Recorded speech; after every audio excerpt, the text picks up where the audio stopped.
الحمد للہ وکفی والصلاة والسلام علی عباده الذین اصطفی خصوصاً علی افضلہم محمد صلی اللہ علیہ وسلم. اما بعد فقد قال اللہ تبارک و تعالی کما ورد فی سورۃ النساء. اعوذ باللہ من الشیطان الرجیم. بسم اللہ الرحمن الرحیم.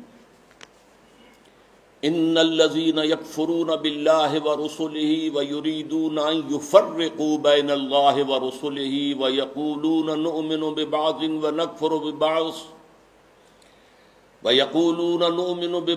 ونکفر ببعض ویریدون ان یتخذوا بین ذلک سبیلا اولئک هم الکافرون حقا وَأَعْتَدْنَا لِلْكَافِرِينَ عَذَابًا مُهِينًا. صدق اللہ العظیم.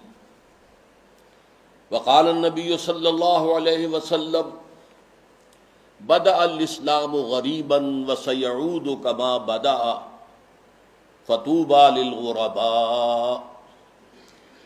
رواہ احمد والترمذی وابن ماجہ والدارمی رحمہم اللہ. رب اشرح لی صدری ویسر لی امری واحلل عقدۃ من لسانی یفقہوا قولی. اللہم ربنا الہمنا رشدنا واعذنا من شرور انفسنا. اللہم ارنا الحق حقا وارزقنا اتباعہ وارنا الباطل باطلا وارزقنا اجتنابہ.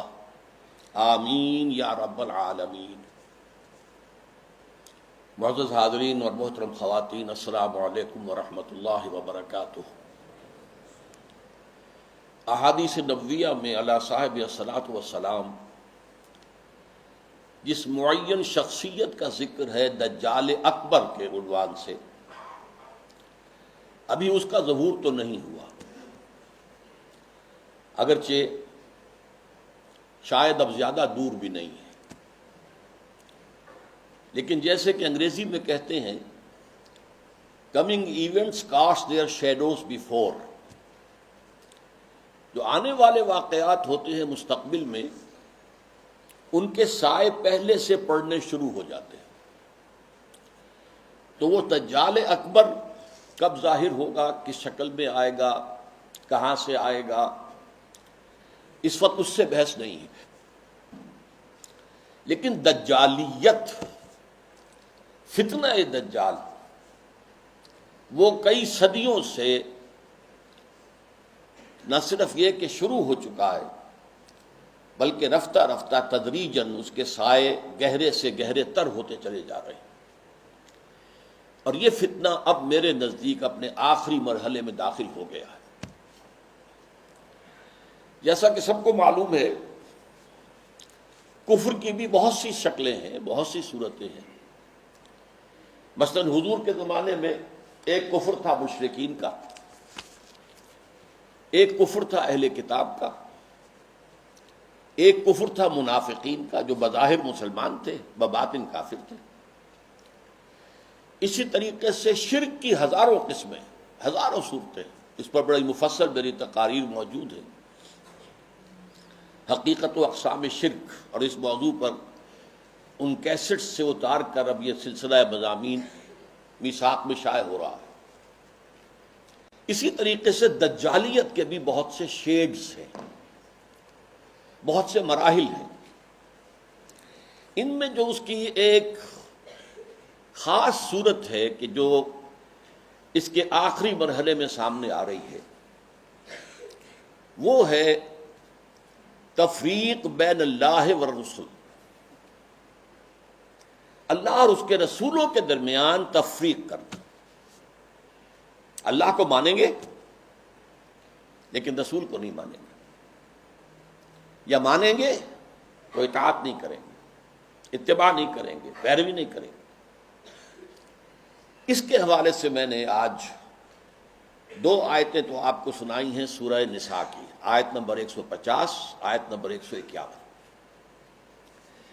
ان کا ترجمہ یہ ہے، ان الذین یکفرون باللہ ورسلہ، یقیناً وہ لوگ جو اللہ اور اس کے رسول کا کفر کرتے ہیں، وَيُرِيدُونَ أَن يُفَرِّقُوا بَيْنَ اللَّهِ وَرُسُلِهِ، اور چاہتے ہیں کہ اللہ اور اس کے رسولوں کے درمیان تفریق پیدا کر دیں، جدائی کر دیں۔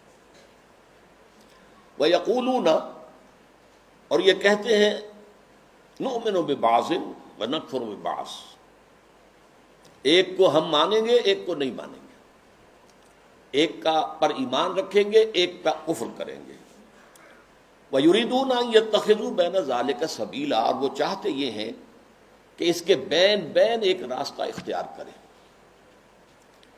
اب جو فتویٰ ہے اللہ کا، فرمایا گیا اولئک ھم الکافرون حقا، یہ لوگ کٹر کافر ہیں، چاہے ایمان باللہ کا دعویٰ کریں، چاہے اللہ کی کتاب پر ایمان کا دعویٰ کریں، لیکن اگر رسول کا انکار ہو، رسول کی اطاعت کا انکار ہو، رسول کے اتباع کا انکار ہو تو یہ کفر ہے۔ اولئک ھم الکافرون حقا، جس میں کسی شک و شبہ کی گنجائش نہیں۔ وَأَعْتَدْنَا لِلْكَافِرِينَ عَذَابًا مُهِينًا، اور ایسے کافروں کے لیے ہم نے بہت عبرتناک، اہانت آمیز، ذلت، ذلیل کن، رسوا کن عذاب تیار کر رکھا ہے۔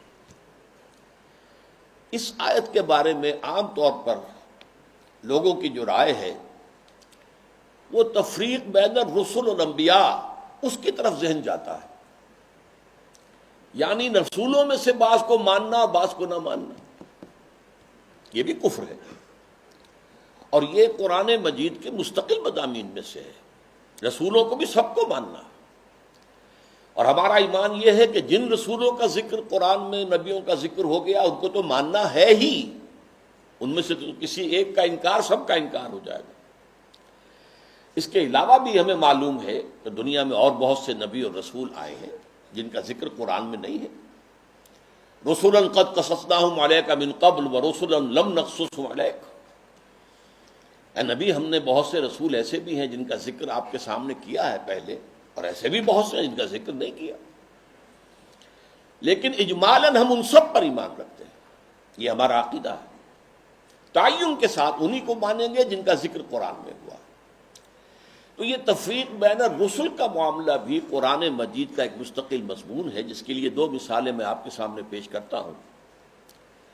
سورہ بقرہ کے آخر میں بھی، جو آخری سے پہلی آیت ہے، لاسٹ بٹ ون، اور سورہ بقرہ میں 16ویں رکوع کے آخر میں بھی یہ مضمون آیا ہے۔ 16ویں رکوع میں فرمایا گیا قولوا آمنا باللہ وما انزل الینا وما انزل الی ابراہیم واسماعیل واسحاق ویعقوب والاسباط وما اوتی موسیٰ وعیسیٰ وما اوتی النبیون من ربہم لا نفرق بین احد منہم۔ اے مسلمانوں کہو ہم ایمان لاتے ہیں اللہ پر بھی، اور اس پر بھی جو ہم پر نازل کیا گیا، اور اس پر بھی جو ہم سے پہلے نازل کیا گیا، ابراہیم پر، اسماعیل پر، اسحاق پر، یعقوب پر، ان کی اولاد پر، موسیٰ پر، عیسیٰ پر، اور تمام نبیوں کو جو کچھ دیا گیا ہم اس سب پر ایمان رکھتے ہیں، اور لا نفرق بین احد من، ان میں سے کسی کے درمیان تفریق نہیں کرتے، تمام نبیوں کو مانتے ہیں۔ اسی طرح جو سورہ بقرہ کی آخری سے پہلی آیت ہے آمن الرسول بما انزل الیہ من ربہ والمؤمنون کل آمن باللہ وملائکتہ ورسلہ لا نفرق بین احد من رسلہ، ہم اس کے رسولوں میں سے، اللہ کے رسولوں میں سے کسی ایک کی بھی تفریق نہیں کرتے۔ تو تفریق بین الانبیاء والرسل بھی قرآن کا ایک مستقل موضوع ہے۔ اس مقام پر توجہ کی ضرورت ہے۔ یہاں اصلاً جو بات سامنے آ رہی ہے وہ یہ ہے تفریق بین اللہ والرسل، اللہ اور رسولوں کے درمیان تفریق کر دینا، اللہ کو ماننے کا دعویٰ کرنا لیکن رسولوں کو ماننے سے انکار کر دینا، یا ماننا تو اس کے اتباع اور اس کی اطاعت سے انکار کر دینا۔ یہ در حقیقت ایک اہم ترین جو ہے فتنہ اس وقت جو دجالیت کا سب سے بڑا سیلاب آ رہا ہے، اس کا اصل ہدف یہی ہے، اس کا گول تو یہ ہے کہ اسلامی تہذیب کے جو بچے کھچے اثرات رہ گئے ہیں ان کا صفایا کر دیا جائے، لیکن اس کا حربہ کیا ہے؟ اللہ اور اس کے رسول کے درمیان تفریق۔ اچھا، یہ تفریق جو ہے بین اللہ والرسل، اس کی ایک تاریخ میں آپ کے سامنے پہلے اجمالاً درج کر دوں۔ آغاز اسلام میں سب سے پہلے اس کا اظہار ہوا ہے، مظاہرہ ہوا ہے یہود کی طرف سے۔ ہم اللہ کو مانتے ہیں، یوم آخر کو مانتے ہیں، ہمیں بھی مسلمان مانو، صاحب ایمان تسلیم کرو۔ یہ جو دوسرا رکوع ہے سورہ بقرہ کا، اس میں اگرچہ منافقین کا تذکرہ بھی ہے، لیکن یہاں اصلاً یہود کا ذکر ہے۔ وَمِنَ النَّاسِ مَن يَقُولُ آمَنَّا بِاللَّهِ وَبِالْيَوْمِ الْآخِرِ وَمَا هُم بِمُؤْمِنِينَ، لوگوں میں سے کچھ ایسے بھی ہیں جو کہتے ہیں ہم ایمان رکھتے ہیں اللہ پر بھی، یوم آخر پر بھی، لیکن وہ ہرگز مومن نہیں ہے۔ یخادعون اللہ والذین آمنوا وما یخدعون الا انفسهم وما یشعرون فی قلوبہم مرض فزادہم اللہ مرضا ولہم عذاب علیم بما کانوا یکسبون۔ یہ لوگ جو ہیں کہہ تو رہے ہیں کہ ہم اللہ کو مانتے ہیں، آخرت کو مانتے ہیں، تو ہمیں مانو، صاحب ایمان مانو، مسلمان تسلیم کرو، لیکن وہ ہرگز مومن نہیں ہے۔ وہ دھوکہ دے رہے ہیں اہل ایمان کو، اور کوشش کرتے ہیں اللہ کو دھوکہ دینے کی، لیکن یہ کہ انہیں اندازہ نہیں ہے کہ وہ کیا کر رہے ہیں۔ لیکن صاف فرما دیا گیا کہ ان کے لیے عذاب مہین ہے، وَلَهُمْ عَذَابٌ عَلِيمٌ، دردناک عذاب۔ تو یہ یہود کی طرف سے دعوت تھا، اور خاص طور پر جو ابتدائی عہد تھا مدینہ کا، جس میں کہ 16-17 مہینے حضور نے بیت المقدس کی طرف رخ کر کے نماز پڑھی ہے، حضور نے اور صحابہ نے۔ اس وقت خاص طور پر ابھی یہودیوں کے کان کھڑے نہیں ہوئے تھے کہ یہ کوئی نیا دین آ گیا ہے، یا یہ کوئی نئی امت کی تاسیس ہو رہی ہے، یہ تو ہمارے ہی قبلے کو کی پیروی کر رہے ہیں۔ اسی سے ہمت پا کر ان کو یہ کہنے کا بھی موقع ہوا کہ ہمیں بھی مانو کہ ہم مسلمان ہیں، مومن ہیں، دیکھو اللہ کو مانتے ہیں، آخرت کو مانتے ہیں، اگر ہم محمد کو نہیں مانتے صلی اللہ علیہ وسلم تو کون سی بڑی بات ہے۔ بہرحال قرآن مجید نے فتویٰ دے دیا کہ یہ کافر ہیں، مومن ہرگز نہیں ہے، دھوکہ دے رہے ہیں، ان کے دلوں میں ایک مرض ہے، تکبر ہے۔ کیوں نہیں مان رہے محمد کو صلی اللہ علیہ وسلم؟ تکبر، اور اس کی وجہ سے اللہ نے ان کے تکبر میں، ان کے مرض میں اضافہ کر دیا ہے۔ وَلَهُمْ عَذَابٌ عَلِيمٌ بِمَا كَانُوا يَكْسِبُونَ، اور ان کے لیے دردناک عذاب ہے بسبب اس کے کہ جو جھوٹ وہ بول رہے ہیں۔ نمبر 2 پر منافقین نے جو شکل اختیار کی، وہ پورے زور دے کر کہتے تھے کہ ہم اے محمد آپ پر ایمان رکھتے ہیں، لیکن یہ کیا ضروری ہے کہ آپ کو ہر معاملے میں حکم تسلیم کریں؟ یہ کیا ضروری ہے کہ آپ کا ہر حکم بھی مانیں؟ آپ کی رسالت کا کام پورا ہو گیا، آپ نے قرآن لا کر ہمیں اللہ کی کتاب دے دی، اب جو کچھ قرآن میں ہوگا اس کو تو مانیں گے، لیکن یہ کہ آپ کا حکم، آپ کا قول، آپ کا فرمان، آپ کا قانون، یہ کیوں مانیں؟ چنانچہ آپ دیکھیے سورہ منافقون کی پہلی آیت میں سب سے زیادہ شد و بد کے ساتھ وہ ذکر ایمان بالرسول کا کر رہے ہیں۔ اذا جاءك المنافقون قالوا نشهد انك لرسول اللہ، اے نبی جب آپ کے پاس یہ منافق آتے ہیں اور کہتے ہیں کہ ہم گواہ ہیں کہ آپ اللہ کے رسول ہیں، واللہ یعلم انک لرسول، اور اللہ خوب جانتا ہے، اللہ سے بڑھ کر اور کس کو معلوم ہوگا کہ اے محمد آپ اللہ کے رسول ہیں صلی اللہ علیہ وسلم۔ واللہ یشہد ان المنافقین لکاذبون، لیکن اللہ تعالیٰ گواہی دیتا ہے کہ یہ منافقین جو ہیں یہ جھوٹ بول رہے ہیں، ان کا آپ کی نبوت و رسالت پر وہ ایمان نہیں ہے کہ جو ہونا چاہیے۔ خاص طور پر قتال کے بارے میں انہوں نے یہ کہنا شروع کر دیا تھا کہ یہ تو خود اپنی طرف سے شروع کر دیا ہے محمد نے صلی اللہ علیہ وسلم۔ ابھی قرآن میں تو قتال کا ذکر ہی نہیں آیا، اور وہ کہتے تھے کہ کوئی صورت کیوں نہیں اتری؟ یہ جو چھیڑ چھاڑ مکے والوں سے شروع کر دی ہے، یہ جو ان کے قافلوں کا پیچھا کر رہے ہیں، تعاقب کر رہے ہیں، ان کی ایک پولیٹیکل آئسولیشن اور اکنامک بلاکیٹ کے جو اقدامات کیے تو خود کیے انہوں نے، اس کا اللہ کی کتاب سے تو کوئی تعلق نہیں ہے۔ اسی پر سورہ محمد نازل ہوئی ہے صلی اللہ علیہ وسلم، لیکن یہ جو معاملہ ہے اس پر بھی فرما دیا گیا کہ یہ کفر ہے۔ فَلَا وَرَبِّكَ لَا يُؤْمِنُونَ حَتَّىٰ يُحَكِّمُوكَ فِي مَا شَجَرَ بَيْنَهُمْ، تو نہیں اے محمد صلی اللہ علیہ وسلم، آپ کے رب کی قسم، یہ ہرگز مومن نہیں ہوں گے جب تک کہ ہر اس معاملے میں جو ان کے درمیان آئے آپ کو آخری حکم تسلیم نہ کریں، اور اس کے بعد جو فیصلہ آپ کر دیں اس پر یسلموا تسلیما، اس کو تسلیم کریں جیسے کہ تسلیم کرنے کا حق ہے۔ ثم لا یجدوا فی انفسہم حرجا مما قضیت، پھر وہ اپنے سینوں میں تنگی بھی محسوس نہ کریں آپ کے فیصلے پر، یعنی مان تو لیا ہے لیکن سینے کے اندر تنگی ہو رہی، بات یہ غلط ہی ہے، یہ خام خواہ جبرن ماننی پڑ رہی ہے، اب کیا کریں، مسلمانوں میں اپنے آپ کو شامل کرانا ہی ہے۔ تو فرمایا کہ اگر یہ اپنے سینوں میں بھی تنگی محسوس کریں گے بظاہر اس قول اور آپ کے فیصلے کو تسلیم کرتے ہوئے، تب بھی یہ مومن نہیں۔ فلا وربک لا یؤمنون حتی یحکموک فیما شجر بینہم ثم لا یجدوا فی انفسہم حرجا مما قضیت ویسلموا تسلیما، یہ صاف فیصلہ قرآن کا۔ وما ارسلنا من رسول الا لیطاع باذن اللہ، ہم نے تو رسول جب بھی بھیجا، جو بھی بھیجا، وہ تو اسی لیے بھیجا ہے کہ اس کو اللہ کے حکم سے اس کی اطاعت کی جائے۔ اچھا، میں to cut a long story short, اب میں آ رہا ہوں اس دور پر جب کہ امت مسلمہ، امت محمد صلی اللہ علیہ وسلم کی عمر کا 1000 سال گزر گیا، الف اول ختم ہوا، الف ثانی کا آغاز ہوا۔ اس وقت یہ فتنہ بڑے شد و مد سے ہندوستان میں اٹھا، اکبر اعظم، مغل اعظم، اب تو اس کی جو پکچر ہے وہ بھی پاکستان میں آ گئی ہے، درآمد کر لی گئی ہے، مغل اعظم، اکبر اعظم۔ اس نے جو دین الہی شروع کیا تھا، اسے دین اکبری بھی کہہ دیا جاتا ہے، اکبر سے نسبت کی طرف کی وجہ سے۔ دین الہی اس کا مطلب کیا تھا؟ اللہ کو مانو، باقی رسولوں کے ماننے سے تفرقہ ہوتا، رسولوں کی شریعتیں جدا ہیں، خود قرآن کہتا ہے سورہ مائدہ میں وَلِكُلٍّ جَعَلْنَا مِنْهُمْ شِرْعَةً وَمِنْهَاجًا، ہم نے ہر ایک کے لیے ایک شریعت مقرر کی ہے، ایک منہاج مقرر کیا، ایک طرز عمل اور ایک جو منہج ہے وہ معین کیا۔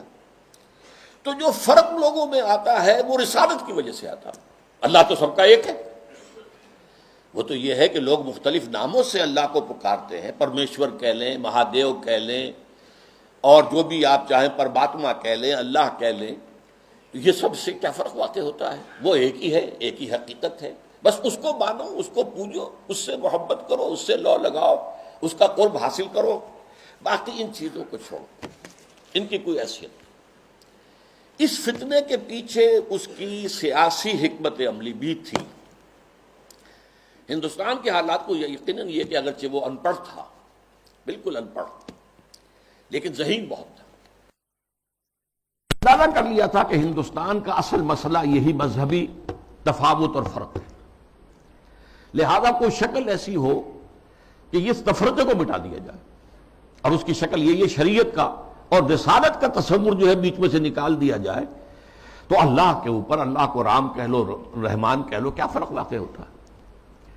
اس سے یہ ہے کہ یکجہتی پیدا ہو جائے گی۔ ہندو عورتوں سے شادی کی، یہاں تک کہ اس کا جانشین جہانگیر سلیم شہزادہ، وہ بھی ایک ہندو، اجودھا بائی جو ہے اس کے بدن سے پیدا ہوا، ہندوؤں سے شادیاں کی، کئی جو ہیں اس کی رانیاں تھیں، تلک بھی لگا لیتا تھا، بتوں کو بھی پوجا کر لیتا تھا، ڈنڈوت کر دیتا تھا، ہر رانی کے ہاں موجود ہے بت، وہاں گیا تو وہاں بھی اس نے سجدہ کر دیا، یا کم سے کم سر جھکا لیا، ہاتھ جوڑ کے کھڑا ہو گیا۔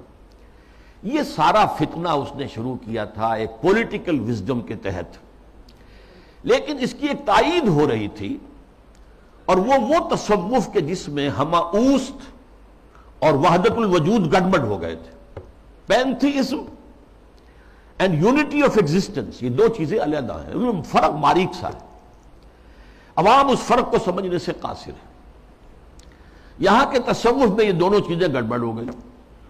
ہمارے ہاں بھی صوفی شاعر نے کہا ہے نا، مسجد مندر ہکڑو نور، یہ سرائے کی علاقے کے بہت بڑے صوفی، مسجد میں اور مندر میں ایک ہی نور ہے، نور تو ایک ہی ہے، رام کہہ لو، رحمان کہہ لو، کیا فرق پڑتا؟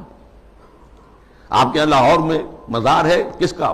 مادھو لال حسین، اب یہ مادھو لال ہندو نام، حسین کا اس کے اندر لاحقہ لگا دیا۔ تو یہ تصوف جو ہے، یہ اور اکبر کی حکمت عملی نے مل کر ایک اتنا بڑا فتنہ شروع کیا کہ محمد کی شریعت اور محمد کی رسالت کا دور ختم ہو گیا صلی اللہ علیہ وسلم. وہ 1000 سال کے لیے تھا، کیونکہ قرآن مجید میں 2 جگہ یہ بات آئی ہے کہ اللہ کا ایک دن تمہارے حساب سے 1000 سال کا بنتا ہے. وہ ایک دن اللہ کا ختم ہو گیا اور یہ جو شریعت محمدی اور نبوت محمدی کا دور تھا وہ ختم ہوا. اب یہ ایک نیا دور ہے، اس میں جو ہے وہ دین الہی چلے گا. اس فتنے کا توڑ کیا حضرت مجدد الف ثانی. میں نے کہا تھا نا یہ الف ثانی کے آغاز میں فتنہ اٹھا. امت کی عمر کا دوسرا 1000واں جو ہے دور وہ شروع ہو رہا تھا، 1000 سالہ دور. تو وہ فتنہ جو تھا الف ثانی کا، اس کا توڑ کرنے کے لیے اللہ نے جس مجدد کو اٹھایا ہے اس کا نام ہی پڑ گیا مجدد الف ثانی رحمۃ اللہ علیہ، شیخ احمد سرہندی. اس نے توڑ کیا، جس کے بارے میں اقبال کہتا ہے گردن نہ جھکی جس کی جہانگیر کے آگے، جس کے نفس گرم سے ہے گرمی احرار. وہ ہند میں سرمایہ ملت کا نگہباں، اللہ نے بر وقت کیا جس کو خبردار. ملت تو ختم ہو رہی تھی، اس لیے کہ ملت کی تو بنیاد جو ہے وہ حضور صلی اللہ علیہ وسلم کے اتباع اور اطاعت پر ہے. محض قرآن پر تو نظام کوئی بنتا ہی نہیں سرے سے. نماز کا نظام نہیں بنتا، اور کیا نظام بنے گا؟ نماز کا نظام کہاں بنے گا قرآن پر؟ تاکیدی حکم ہے نماز قائم کرو، نماز قائم کرو، نماز قائم کرو. وہ 5 نمازوں کا ذکر کہاں ہے؟ یہ ان رکعتوں کا ذکر کہاں ہے کہ فجر کی 2 ہیں فرض جو رکعتیں ہیں، اور ظہر اور عصر کی 4 ہیں، مغرب کی 3 ہیں، عشاء کی پھر 4. کہاں ہے؟ قرآن میں تو کہیں نہیں. اس لیے نظام اگر بنتا ہے، یہاں تک کہ نماز کا نظام بھی وہ سنت سے بنتا ہے. ملت بنتی ہے تو سنت سے بنتی ہے.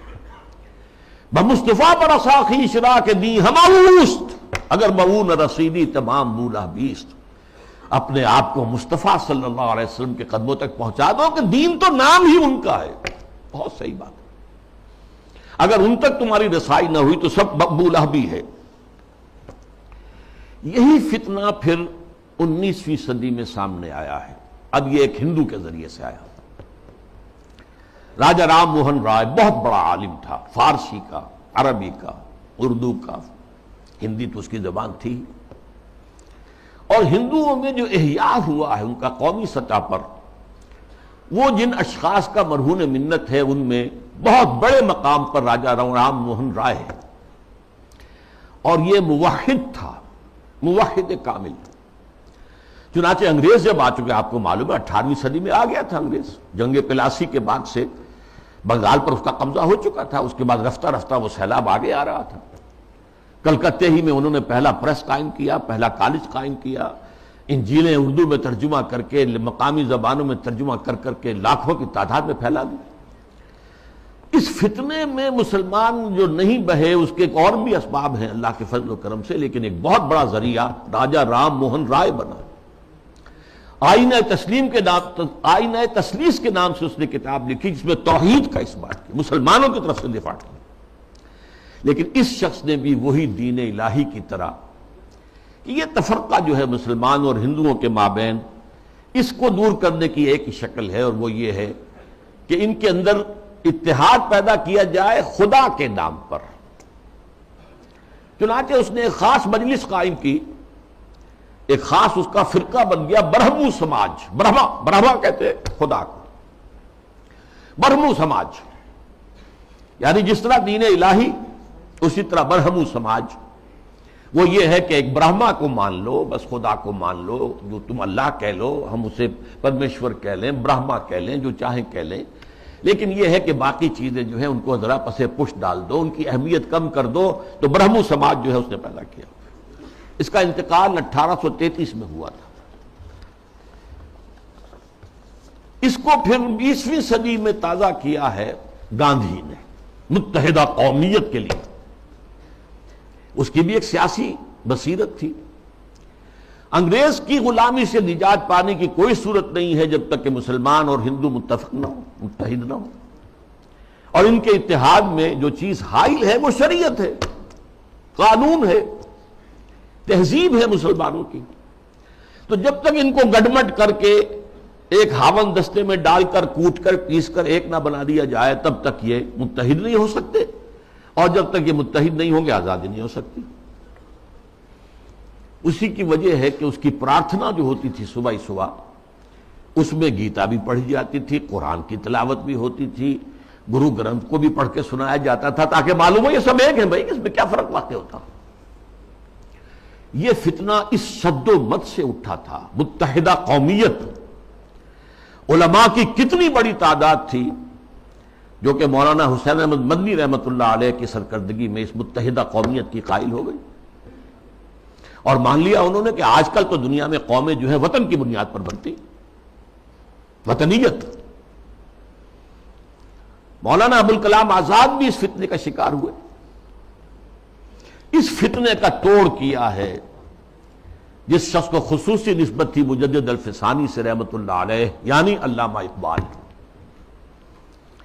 کہ مسلمانوں کی قومیت کی بنیاد وطن نہیں ہے، مذہب ہے، اور مذہب جو ہے وہ نام ہے محمد صلی اللہ علیہ وسلم کے اطاعت اور اتباع کا۔ وطنیت کے بارے میں جو کچھ انہوں نے کہا، اس دور میں اور ہے، جام اور ہے، جم اور، ساقی نے بنا کی روش لطف و ستم اور، تہذیب کے آزر نے ترشوائے صنم اور، مسلم نے بھی تعمیر کیا اپنا حرم اور، ان تازہ خداؤں میں بڑا سب سے وطن ہے، جو پیرہن اس کا ہے وہ مذہب کا کفن ہے۔ یہ وہی بات جو مجدد الفسانی نے کہی تھی، اسی بات کو علامہ اقبال نے کہا ہے، اور ان کی بڑی گہری باہمی نسبت ہے۔ چوتھے نمبر پر پھر جب انگریز کا یہاں پر پورا تسلط ہو گیا 1857 کے بعد، تو فتنہ انکار حدیث پیدا ہوا، سنت رسول کا استخفاف۔ یہ چونکہ مغرب سے درآمد شدہ فلسفہ اور نظریات اور مغرب سے درآمد شدہ سائنس کے زیر اثر تھا، لہذا یہ فتنہ پورے عالم اسلام میں ہوا، اگرچہ اس کے مرکز دو بنے ہیں، ایک ہندوستان اور دوسرے مصر۔ مصر ثقافتی اعتبار سے عالم عرب کا امام، اور عجمی اسلام جو ہے اس میں سب سے اہمیت سب سے بڑھ کر وہ ہندوستان کو تھی۔ تقریباً پوری دنیا کی جو مسلمانوں کی آبادی ہے اس کا تہائی ہندوستان میں ہوتا تھا، آج بھی ایسا ہی ہے۔ 40 کروڑ سے زائد جو ہیں وہ بھارت اور پاکستان اور بنگلہ دیش میں ہیں، 125 کروڑ کل جو ہے مسلمان، ایک تہائی تعداد تو یہاں ہوتی تھی، اور یہاں پہ ظاہر بات ہے کہ ثقافت کا بہت بڑا مرکز، علم کا۔ اس میں جو آغاز ہوا سر سید احمد خان سر خیل، اس کے بعد یہ کہ یہاں بھی علماء، اور علماء بھی جو اہل حدیث تھے، وہ اس کا شکار ہوئے۔ مولانا عبداللہ چکڑالوی، چکڑالہ یہ چکوال کے قریب ہے، وہاں کے بہت بڑے عالم اہل حدیث، وہ اسی فتنہ انکار حدیث میں مبتلا ہوئے، پھیلایا انہوں نے بڑے پیمانے پر۔ اسی طرح مولانا اسلم جہراج پوری یو پی کے، انہوں نے اس فتنے کو بھڑکایا، وہ بھی اہل حدیث سے مسلک ہے۔ اسی طریقے سے مولانا تمنا عبادی، نیاز فتح پوری، بہت عمدہ مضمون نگار، انشا پرداس۔ غلام جیلانی برق، اگرچہ اس کی آخر میں ہدایت ہو گئی، لیکن سب سے بڑھ کر یہ فتنہ جس شخص سے پھیلا ہے وہ غلام احمد پرویز۔ اس کا لکھنے کا اسلوب بھی بڑا اچھا تھا، دلکش تھا، تقریر کا اسلوب بھی بہت اچھا تھا اور دلکش تھا۔ اور یہ جان لیجئے فتنہ وہی شخص برپا کر سکتا ہے جس میں صلاحیت ہوتی ہے۔ عام آدمی کیا فتنہ برپا کرے گا، اور کرے گا تو پھیلائے گا کیسے؟ تحریر و تقریر سے فتنہ جو ہے وہ پھیلتا ہے، پروان چڑھتا ہے، اور ان دونوں چیزوں پر اس شخص کو بڑی دسترس حاصل تھی۔ دیکھیے یہ دو غلام احمد پنجاب نے پیدا کیے۔ غلام احمد قادیانی، اس نے ختم نبوت کی مہر پھوڑ دی، اجرائے وحی، اجرائے نبوت کا دعویٰ کر دیا۔ اور غلام احمد پرویز، اس نے اور دوسری اعتبار سے نبوت و رسالت کو زخم لگائے کہ نبی کی رسالت جو ہے وہ ٹھیک ہے، ہم مانتے ہیں، لیکن نبی کی اطاعت اور اس کا اتباع یہ صرف ان کی زندگی تک تھا۔ یہ فتنہ جو ہے پرویزیت، یہ آج بھی جاری ہے۔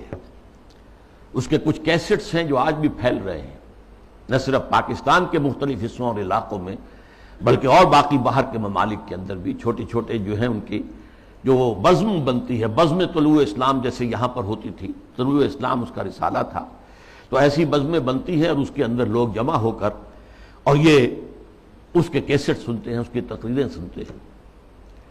یہ فتنہ کیا تھا، اس کو میں یہ چاہتا ہوں کہ give the devil his due, شیطان کو بھی جو اس کا حق ہے وہ دینا چاہیے۔ اس نے کبھی انکار نہیں کیا مطلقاً حدیث کا، بلکہ اس کا موقف اصل میں کیا وہ سمجھ لیجئے۔ نمبر 1، دائمی ہدایت اور دائمی قانون صرف قرآن کا ہے۔ سنت رسول کے حکم پر چلنا، قرآن میں جہاں بھی آیا ہے اطیعوا الرسول، اس سے مراد کیا ہے؟ اس وقت رسول امیر بھی تھے مسلمانوں کے، تو یہ اطاعت امیر کا ہے۔ وہ سربراہ مملکت بھی بن گئے مدینے میں، تو اطاعت جو ہے وہ حکمران کی ہے۔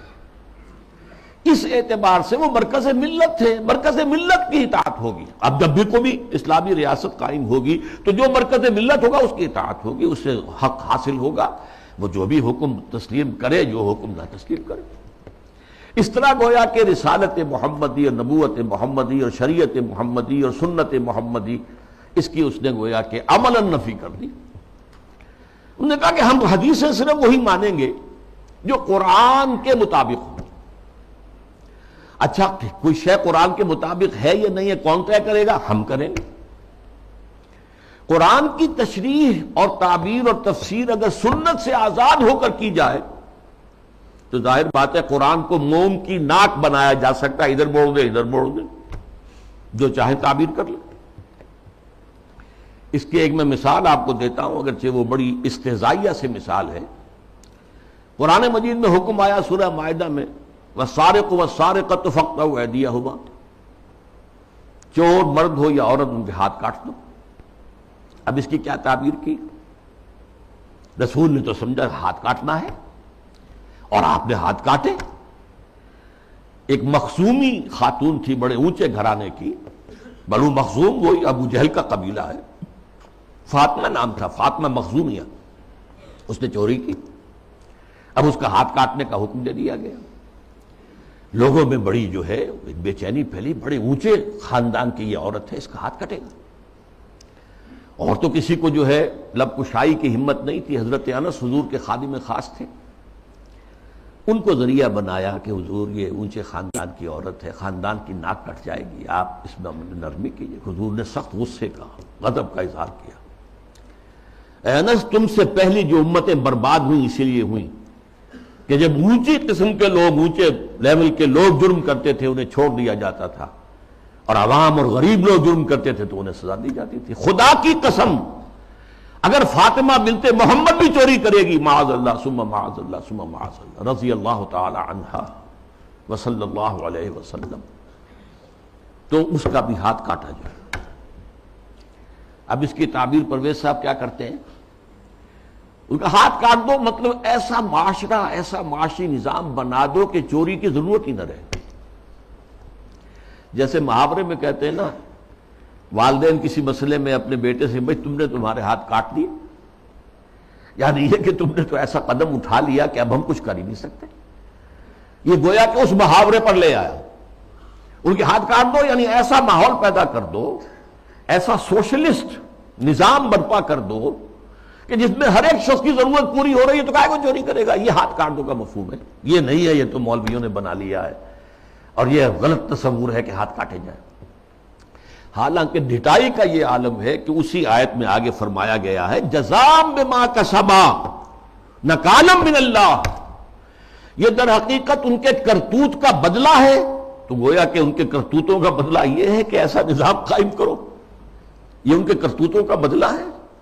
نکالن، اور عبرت ہے لوگوں کے لیے اللہ کی طرف سے۔ اللہ عبرت کیسے ہوگی؟ کیا اس اعلیٰ نظام سے عبرت پیدا ہوگی؟ قرآن مجید اپنی حفاظت کرتا ہے، لا یاتیہ الباطل من بین یدیہ ولا من خلفہ، قرآن مجید کے اوپر کوئی باطل حملہ آور نہیں ہو سکتا، نہ سامنے سے نہ پیچھے سے۔ بہرحال یہ اس کا موقف تھا، اور یہ موقف آج بہت بڑے پیمانے پر ہمارے جو جدید تعلیم یافتہ لوگ ہیں ان میں موجود ہے۔ ان کے ہاں بھی یہ پہلا موقع تھا کہ درس قرآن کے نام سے محفل ہوتی تھی، اور وہ مخلوط محفل ہوتی تھی، مرد بھی اور خواتین اور نوجوان لڑکیاں بھی، اور وہ بے پردگی کے ساتھ۔ اب جو صورتحال ہے، یہ فتنہ جو ہے بہت سرد و برد اور بہت بڑے پیمانے پر اور بڑی پشت پناہی کے ساتھ مغرب کے زیر اثر، اور دجال جو اس وقت ہے، دجاجلہ میں سے ایک بہت بڑا دجال جو ہے امریکہ، اور شخصی طور پر بش، اس کی ریشہ دوانی اور اس کی پشت پناہی اور اس کی تائید اور اس کی مدد سے جو فتنہ اٹھ رہا ہے، اس کا ہدف کیا ہے؟ اسلامی تہذیب کی بیخکنی کرنا، اور اس کا حربہ کیا ہے؟ تفریق بین اللہ والرسل۔ اللہ کو مانو، قرآن کو مانو اور اس کی من مانی تعبیر کرو، رسولوں کو چھوڑو، رسول کی بات کو چھوڑو۔ وہ تھے تو اپنے وقت کے لیے تھے، ایک وقتی کلچر انہوں نے پیدا کر دیا تھا، ایک وقتی نظام پیدا کر دیا تھا، وہ لوگوں کی اس وقت کی ذہنی سطح کے مطابق تھا، اس وقت کے ماحول کے مطابق تھا، یہ کوئی مستقل اور دائمی شے نہیں ہے۔ حربہ یہ ہے۔ اس ضمن میں اب میں ذرا تھوڑا سا تاریخی پس منظر بیان کروں۔ دیکھیے اس وقت جو ہے شیطان لعین اور اس کے سب سے بڑے ایجنٹ کے ذریعے سے دجالیت جو مرحلہ وار آگے بڑھی ہے، اس موضوع پر میں تقریر اسی جگہ پر کر چکا ہوں 22 فروری 2004 کو، 2.25 سال پہلے، موجودہ عالمی حالات میں اسلام کا مستقبل کے عنوان سے۔ سب سے پہلی دجالیت جو آئی دنیا میں، وہ ریاست اور سیاست کے میدان میں آئی، سیکولرزم کے عنوان سے۔ مذہب کو، خدا کو، خدائی ہدایت کو، خدائی احکام کو، آسمانی ہدایت کو پرے کر دو ریاست سے۔ ریاست، قانون، یہ انسانوں کا کام ہے بنانا۔ ہیومن سوورنٹی، پاپولر سوورنٹی، عوام خود حاکم ہیں، وہ اپنے نمائندوں کے ذریعے سے جو چاہیں کہ قانون بنائیں گے۔ رکھ دو، اللہ کو مسجد میں بند کرو اور خدا کو جو ہے جہاں چاہو بند کر دو، ہمارے ایوان حکومت میں نہیں آئے گا، ہمارے قانون ساز ادارے میں وہ نہیں آئے گا، حاکمیت اس کی نہیں ہے، حاکمیت عوام کی۔ یہ دجالیت کا یہ سب سے بڑا وار، سب سے پہلا چیز ہی سب سے اہم بھی ہوتی ہے، اور یہ گلوبل ہو چکی ہے پوری دنیا میں، پوری دنیا۔ واقعہ یہ ہے کہ اللہ کے خلاف، خدا کے خلاف اس سے بڑی بغاوت آج تک نہیں ہوئی۔ اس سے پہلے کیا ہوتا تھا؟ ایک بڑے خدا کو ماننے کے ساتھ چھوٹے چھوٹے خدا بھی مان لیے، بس شرک ہوتا تھا۔ لیکن خدا کو اس طرح انسانی معاملات، اور خاص طور پر ظاہر بات ہے ریاست اور سیاست اور قانون، یہی تو سب سے بڑی چیزیں ہوتی، ان سے بے دخل کر دینا خدا کا، یہ اس دور میں ہوا۔ نمبر 2 دور آیا معیشت کا۔ معیشت کی بنیاد انٹرسٹ بیسڈ کیپٹلزم پر کر کے، آسمانی شریعتوں کے نزدیک سب سے بڑا گناہ جو ہے عمل میں، وہ سود ہے۔ عقائد میں شرک ناقابل معافی، ان اللہ لا یغفر ان یشرک بہ ویغفر ما دون ذلک لمن یشاء۔ اعمال میں سود، جس پر اللہ اس کے رسول کی طرف سے اعلان جنگ ہے، وہ سود مرکزی شے بن گیا معیشت کی۔ بینکنگ، انٹرسٹ، کیپٹلزم، یہ بھی گلوبل ہو چکا ہے فتنہ، پوری دنیا، مسلم غیر مسلم، مشرقی مغربی، سب ہر جگہ۔ اب تیسرا وار جو آ رہا ہے یا شروع ہو چکا ہے کافی بڑے پیمانے پر، اور مغرب اور اس کے زیر اثر جو دوسرے ممالک ہیں ان کے اندر تو وہی آ چکا ہے پورے طور پر۔ ابھی عالم اسلام میں پورے طور سے نہیں آیا ہے، جس کے لیے بڑی ایک منظم سازش کے ساتھ بڑی جد و جہد ہو رہی ہے۔ وہ کیا ہے؟ شرم و حیا، عفت و عصمت کے تصورات، اور ستر و حجاب کے قوانین اور ضابطوں کے خلاف، اس سے آزاد تہذیب اور معاشرت۔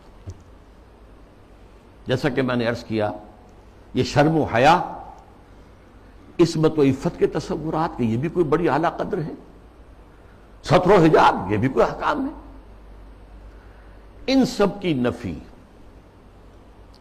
اسلامی تہذیب کو اس وقت سب سے بڑا چیلنج اس سے ہے، اس لیے کہ یہ اسلامی تہذیب کا بنیادی نقطہ ہے، اہم ترین ہے۔ اس ضمن میں دیکھیے، سب سے پہلے امریکہ میں ان کے جو تھنک ٹینکس ہوتے ہیں، بڑے بڑے مفکر ہوتے ہیں، تھنکرز ہوتے ہیں، وہ چیزیں لکھتے ہیں اور وہ گویا کہ ایک طرح کی رہنمائی ہوتی ہے حکومت کے لیے۔ سیموئل پی ہنٹنگٹن نے لکھی کتاب، بلکہ مقالہ، تہذیبوں کا ٹکراؤ۔ اب ہمارا اصل معاملہ ہماری تہذیب کا مسلم تہذیب سے ٹکراؤ ہے، تہذیبوں کا ٹکراؤ، کلیش آف سویلائزیشنز، اور اس میں اس نے تجزیہ کیا۔ یہ چیزیں پہلے بھی بیان ہوئی ہیں، لیکن اس وقت ایک خاص موضوع کے تحت میں ترتیب کے ساتھ ان چیزوں کو لا رہا ہوں۔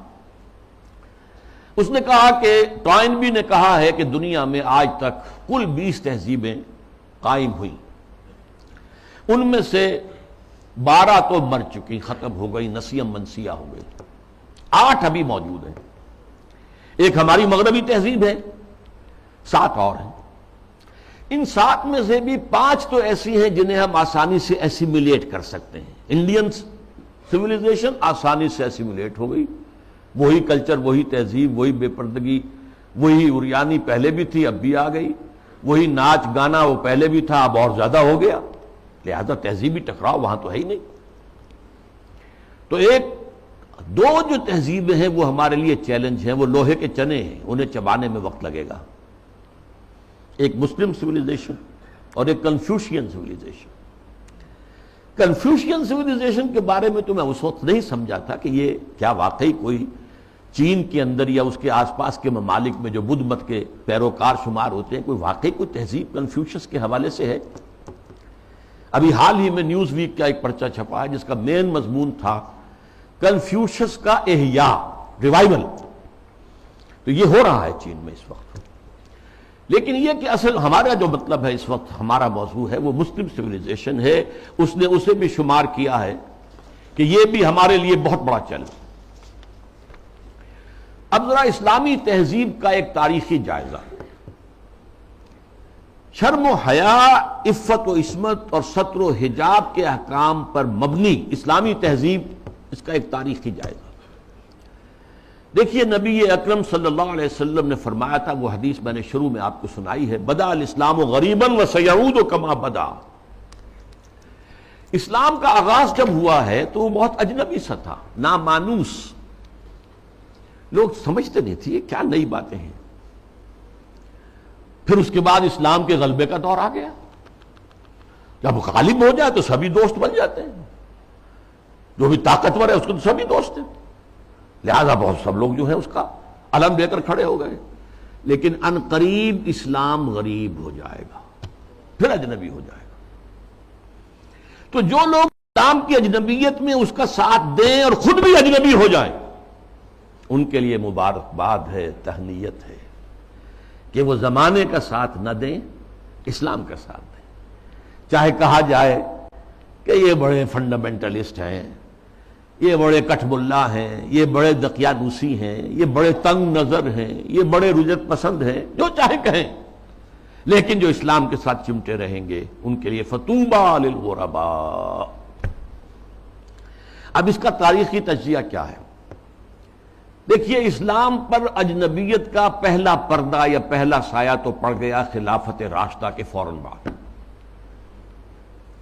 حکومت و ریاست کے میدان میں امرہم شورا بینہم کے بعد ختم ہوئی اور ملوکیت، شہنشاہیت کا آغاز ہو گیا۔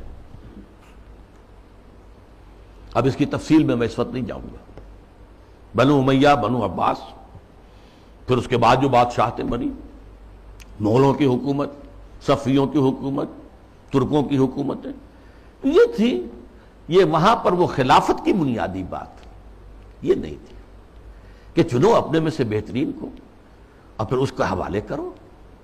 ان اللہ یامرکم ان تؤدوا الامانات الی اہلہا، جو اہل ہو ان کے ذمہ داریاں جو ہیں ان کے ذمہ لگاؤ۔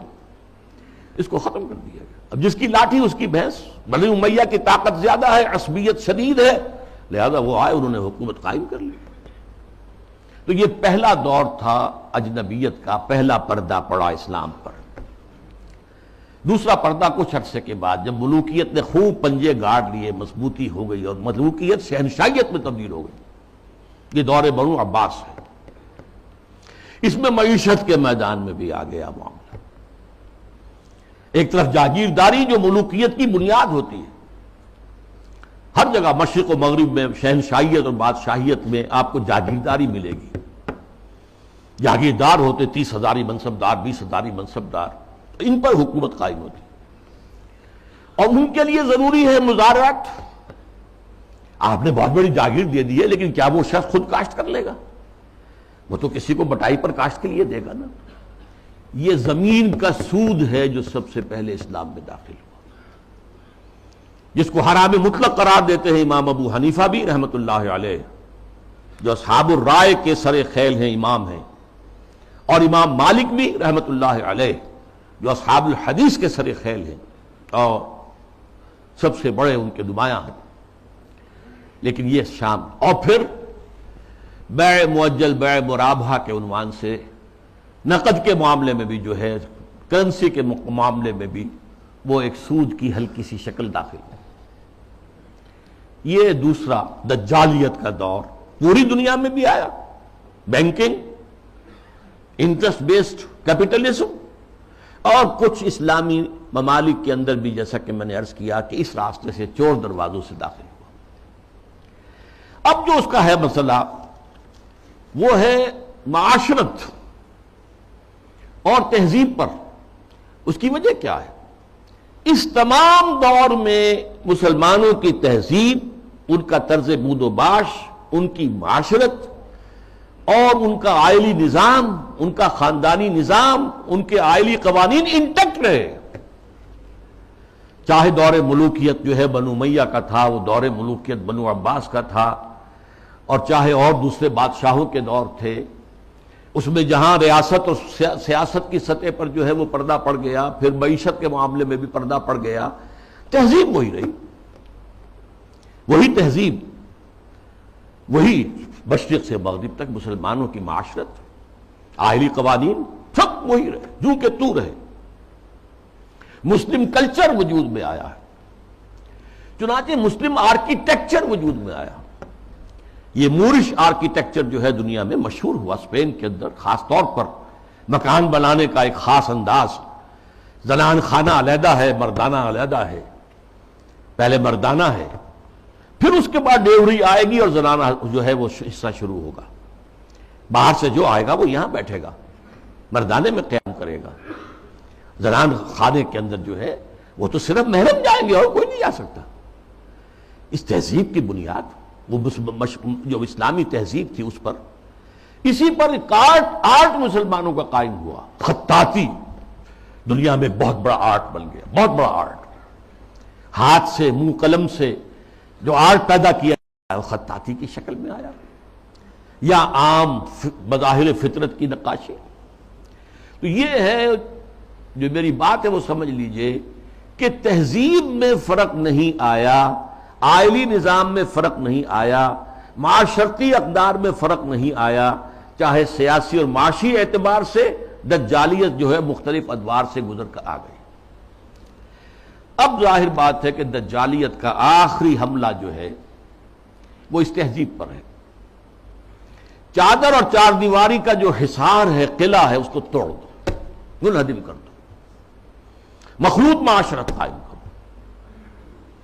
بے پردگی، عریانی، فحاشی اور مخلوط معاشرت جو ہے اس کو عام کرو، فروغ دو، پھیلاؤ۔ آزاد شہوت رانی، اس کو فروغ دو، جس کے نتیجے میں شادی کا مقدس جو ایک بندھن ہے اس کی حیثیت ختم ہو جائے۔ جیسا کہ آپ کو معلوم ہے ویسٹ میں اب یہ شادی بیاہ جو ہے وہ تقریباً یعنی یوں سمجھیے کہ مفقود ہونے والی بات ہے۔ وی آر لیونگ ٹوگیدر، مرد اور عورت ساتھ ہم رہ رہے ہیں، لیکن ہم شادی شدہ نہیں ہیں، وی آر ناٹ میریڈ، اولاد ہو رہی ہے۔ بش نے کئی دفعہ واعظ کہا ہے شادی کرو، شادی کرو، شادی کرو۔ کیوں کہہ رہا ہے؟ اس لیے کہ وہاں تو شادی کوئی کرتا ہی نہیں۔ عائلی قوانین ایسے غیر فطری ہیں کہ کوئی مرد اس کو گوارا نہیں کرتا کہ وہ شادی کے بندھن میں بندھے اور قانونی طور پر اتنی زد میں آ جائے ان قوانین کے۔ وی آر لیونگ ٹوگیدر، بات ہو گیا، علیحدہ ہو گیا، سیپریٹ ہو گئے، تو اس سے کوئی کسی کو قانونی ذمہ داری نہیں ہے مرد کے اوپر۔ خاندانی نظام کی بے کنی، یہ ہے جو آخری حملہ ہے دجال کا، اور یہ حملہ جیسا کہ میں آپ سے کہتا ہوں کہ دنیا میں کہہ چکا ہوں، دنیا کے بہت بڑے حصے میں تو پورے طور پر آ چکا ہے۔ ابھی عالم اسلام میں یہ اتنا فروغ نہیں پا سکا ہے، ابھی کچھ نہ کچھ خاندانی قدریں موجود ہیں، کچھ بزرگوں کا احترام ہے، شادی کا بندھن کی اس کی کوئی اہمیت ہے، اس کا ایک تقدس ہے، شرم و حیا کی کوئی قدر و قیمت ہے، عصمت و عفت کا کوئی تصور ہے، وہ بھی کوئی اعلیٰ قدر ہے، ستر اور حجاب کے کچھ نہ کچھ، بہرحال اگرچہ بہت بڑے پیمانے پر وہ فتنہ ہمارے ہاں بھی آ رہا ہے، لیکن ابھی کچھ نہ کچھ بقایا ہے، اور یہ سب عالمی سطح پر ہو رہا ہے۔ مسلمانوں کی تہذیب کی یہ جڑ اور بنیاد کاٹنے کے لیے ذرا یاد کیجئے، قاہرہ کانفرنس ہوئی سب سے پہلے عالمی سطح پر، ویمن لب، عورتوں کی آزادی کے لیے، پھر بیجنگ کانفرنس ہوئی، پھر بیجنگ +5 کانفرنس ہوئی یونائٹڈ نیشنز آرگنائزیشن کی جنرل اسمبلی کے تحت، اور اس میں کیا سفارشات دی گئیں یہ پہلے بھی میں بیان کر چکا ہوں۔ نمبر 1، ہومو سیکسولیٹی کو کوئی عیب نہ سمجھا جائے، یہ بھی انسان کا ایک طبعی تقاضا ہے، مرد مرد سے، عورت عورت سے شہوت رانی کرے، یہاں تک کہ مرد اور مرد کی شادی اور عورت کی شادی، ایک مرد جو ہے وہ شوہر ہے، دوسرا مرد بیوی ہے، ایک عورت شوہر کے درجے میں ہے، دوسری عورت بیوی کے درجے میں۔ اسی طریقے سے یہ جو تم کہتے ہو عصمت فروش عورتوں کو پروسٹیچیوٹس، یہ بڑا گندا لفظ استعمال کرتے ہو، ان کو اس کو بھی اس کا احترام ہونا چاہیے، وہ بھی ایک پیشہ ہے، ایک محنت ہے، لہذا انہیں کہو سیکس ورکرز، محنت کش، جنس کی بنیاد پر محنت کرنے والیاں۔ آخر کوئی شخص مزدور کام کر رہا ہے، وہ اپنے جو مسل پاور ہے اسے استعمال کر رہا ہے اور پیسہ کما رہا ہے، تو ایک عورت نے اپنے جسم کے ایک اور حصے کو استعمال کیا ہے اور پیسے کما رہی ہے، تمہیں کیا اعتراض ہے؟ کیوں حقارت کی نگاہ سے دیکھتے ہو؟ پھر مرد اور عورت ہر اعتبار سے برابر، شانہ بہ شانہ، وراثت میں برابر کا حصہ، یہ کیا ہے؟ عورت کا حصہ آدھا مرد سے، یہ کیا گواہی عورت کی آدھی مرد سے؟ کیا تو برابر۔ اور عورت اگر شادی کر کے تمہارے گھر میں آباد ہو جاتی ہے تو اگر وہ گھر کا کام کاج کرے گی تو اجرت لے گی اس پر، اس کو حق حاصل ہے۔ اور اسی طریقے سے اگر وہ پریگننسی کی مصیبت جھیلتی ہے اور چائلڈ برتھ کی تکلیف اس پر بھی اجرت طلب کر سکتی ہے شوہر سے۔ اور نمبر 3، اگر ہم بستری کے لیے مرد جو ہے اصرار کرے جبکہ عورت انکار کر رہی ہو تو اس کو بھی ریپ کہا جائے گا، زنا بالجبر کہا جائے گا، میریٹل ریپ، یہ شادی کے اندر بھی ریپ کا تصور ہے۔ یہ ہیں وہ چیزیں جو آج عالمی سطح پر بے پردگی، فحاشی، یہ تو یوں سمجھیے کہ اب بڑی پیچھے رہ گئی باتیں، جو میں نے باتیں آپ کو بتائی ہیں یہ یونائٹڈ نیشنز کی جنرل اسمبلی کی سفارشات میں شامل۔ اب دیکھیے، شریعت کا ہمیں معلوم ہے کہ دار و مدار یا اساس یا بنیاد جو ہے 2 چیزوں پر ہے، بنیادی، 2 اضافی چیزیں بھی ہیں، لیکن جو بنیادی ہیں سب کے نزدیک، قرآن اللہ کی کتاب اور سنت اللہ کے رسول کی، یہ سارے قوانین کا جو استنباط کیا جائے گا وہ ان 2 چیزوں سے۔ 2 اضافی چیزیں کیا ہیں؟ اجماع اور قیاس، اجتہاد، لیکن بنیادی 2 ہی ہیں، قرآن اور سنت رسول۔ لیکن خاص طور پر جب تہذیب کا معاملہ آتا ہے، تہذیب کے معاملے میں قرآن، سنت رسول، اور سب سے اہم ہے رسول سے محبت، رسول کی تعظیم، وہ مرکز ملت ہے دائم اور قائم ہمیشہ کے لیے۔ مرکز ملت وہ ہے اللہ کا رسول ہے صلی اللہ علیہ وسلم۔ ان کی تعظیم میں کمی ہوگی تو دین کی جڑ ختم ہو جائے گی، تہذیب ختم ہو جائے گی۔ ان کی اطاعت ہی نہیں، اتباع، ان کا اتباع اگر نہیں ہوگا تو تو تہذیب اسلامی نہیں رہے گی۔ پھر میں آپ کو اقبال کا شعر سنا رہا ہوں، مصطفیٰ پر اساں خیش را کے دی ہماؤست، اگر برو نہ رسیدی تمام بو نہ بیست۔ یہی وجہ ہے، دیکھیے ویسے تو یہ مضامین سورہ حجرات کے درس میں میں نے تفصیل سے بیان کیے ہیں۔ مرکزی شخصیت جو ہے ہمیشہ کے لیے امت مسلمہ کے اندر، باقی چھوٹی چھوٹی قیادتیں ادھر ادھر، کوئی پاکستان میں قائد اعظم بن گیا، کوئی بونگ بندو بن گیا، کوئی اور جو ہے وہ سکارنو جو ہے وہ لیڈر بن گیا، یہ ہے سب، لیکن اصل لیڈر، اصل شخصیت، مرکزی شخصیت پورے عالم اسلام کے اندر وہ محمد رسول اللہ کے صلی اللہ علیہ وسلم۔ ان سے محبت، ان کی تعظیم، سوء ادب بھی نہ ہو جائے۔ ان کی آواز سے اوپر اپنی آواز کہیں کر دو گے تو سارے اعمال ہبط ہو جائیں گے۔ یا ایھا الذین آمنوا لا ترفعوا اصواتکم فوق صوت النبی ولا تجهروا له بالقول كجهر بعضكم لبعض ان تحبط اعمالكم وانتم لا تشعرون۔ میں تفصیل سے عرض کرتا رہا ہوں کہ صحابہ کے دور میں تو مطلب تھا حضور کی آواز سے اونچی آواز کر کے بات کرنا، اب کیا ہے؟ حضور کی بات کے مقابلے میں اپنی بات لانا۔ حضور نے تو یہ کہا نہیں میری رائے ہے، واہ، اگر آپ نے مان لیا کہ حضور نے یہ فرمایا ہے تو پھر آپ کون ہیں؟ یہ تمام اعمال صالحہ، ساری تمہارے کرتوت جو بھی تم نے کمائی کی ہے سب ضائع ہو جائیں گے، تمہیں پتہ بھی نہیں چلے گا۔ بھائی میں نے کوئی گناہ کبیرہ تو نہیں کیا، میں نے کوئی اور نہ زنا کیا، نہ شراب پی ہے، نہ کچھ اور کیا ہے۔ انتم لا تشعرون، تمہیں شعور بھی نہیں ہوگا، اور تمہاری ساری جو بھی اب تک کی کارگزاری ہے، تمہارے اعمال ہیں، وہ سب ہبط ہو جائے۔ اب دیکھیے اس پر ٹو پرونگڈ حملہ ہو رہا ہے مغرب سے۔ نمبر ایک، محمد صلی اللہ علیہ وسلم کی شخصیت کو مجروح کر دو۔ یہ کام پہلے بھی ہوا ہے، لیکن یہ بڑے مصنفین کی کتابوں میں ہوا، بڑے محدود پیمانے پر ہوا۔ اب جو ہوا ہے آپ نے دیکھا توہین رسالت کا معاملہ، اور جتنے بڑے پیمانے پر حضور کے کارٹون بنا کر شائع کیے گئے، انہوں نے دیکھ لیا ہے، ٹھیک ہے عالم اسلام کا رد عمل کیا ہے، کوئی جلوس نکل آئے، کوئی توڑ پھوڑ ہو گئی، کوئی اپنا ہی بگاڑا ہے، ہمارا کیا بگاڑا ہے۔ اس اعتبار سے غور طلب بات یہ ہے، ایک بار جو ہے کاری کیا ہے انہوں نے اور دیکھ لیا ہے کہ ہے کوئی تھوڑے سے لوگ ہیں، کوئی دقیانوسی ہیں، کوئی جذباتی ہیں، ویسے بھی وہ لوگ عام طور پر ان پڑھ ہیں یا مولوی ملاٹے ہیں، بس ان کا اثر انہوں نے قبول کیا ہے۔ کسی حکومت نے کوئی قدم اٹھایا؟ حضور کی شخصیت کو بس کرو، اس کا ایک بہت بڑا مظاہرہ یورپ کے کتنے اخبارات نے مشائع کر دی، اور کسی طرح سے کوئی معذرت نہیں۔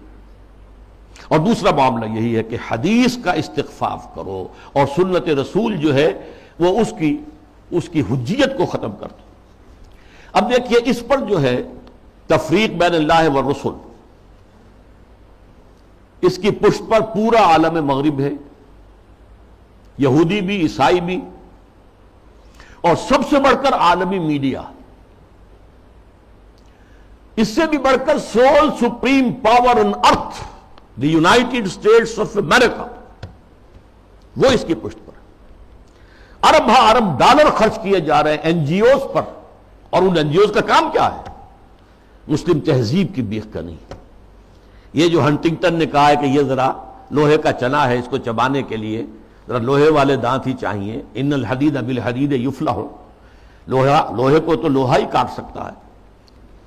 نظام تعلیم کے اندر بنیادی تبدیلیاں کر دی گئی۔ پھر